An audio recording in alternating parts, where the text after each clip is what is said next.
Hello, good morning! Welcome po sa 40 Garden. Ang araw ngayon, November 25. Ito na yung nakaraan na itinanim ko, yung white butterfly plant o ginger lily plant o white ginger. Ito na siya. Madami na siyang dahon. Ayan o. 1, 2, 3, 4, 5, 6, 7. Ayan. At tamang-tama na 7 months na siya. Ayan po.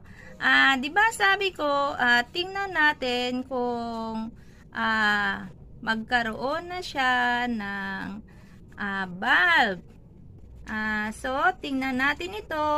Sandali lang.